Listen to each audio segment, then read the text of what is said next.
ধলাই সমষ্টিতে বিজেপির জোরদার প্রচার, অমিয়কান্তি দাসের বুথভিত্তিক নিবিড় যাত্রা। আসন্ন বিধানসভা নির্বাচনের প্রাক্কালে ধলাই সমষ্টিতে জোরকদমে প্রচার চালিয়ে যাচ্ছেন বিজেপির প্রার্থী অমিয়কান্তি দাস।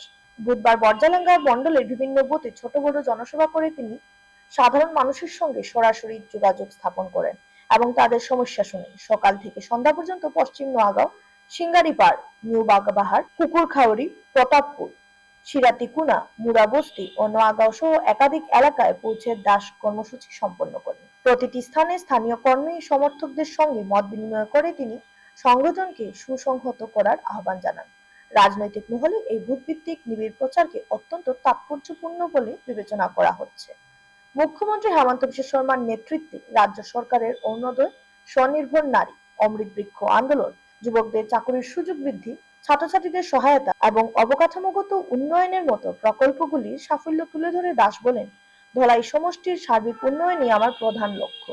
রাজ্য সরকার উন্নয়নমূলক প্রকল্পগুলি প্রতিটি ঘরে পৌঁছে দেওয়াই আমাদের অঙ্গীকার।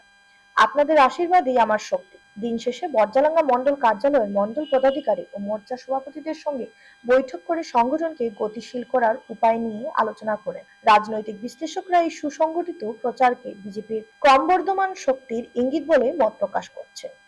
কেন বলবে যে হয়তো আগামী দিনে করে বিধায়ক করে দাঁড়াতে পারে?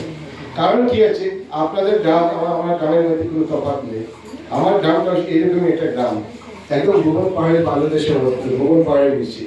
আপনাদের পাহাড় কম আছে, আপনাদের কি আছে হাইলাকান্দি পেয়ে যাচ্ছে।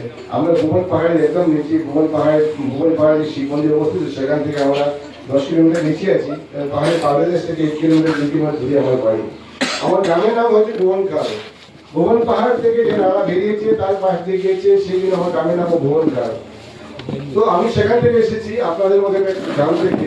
আপনাদের এখানে যেমন আমরা ক্ষেতের সময় দেখি অনেকে কৃষিকাজ করে, কৃষিকাজের উপর সময় আছে। আমি কৃষকের ছেলে, আমি কৃষকের সন্তান, পেশায় আমি এলাকি রেখে, কিন্তু আমি কৃষকের সন্তান। আমার ধান কাটা, রোয়া হাল চালানোর অভ্যাস আছে।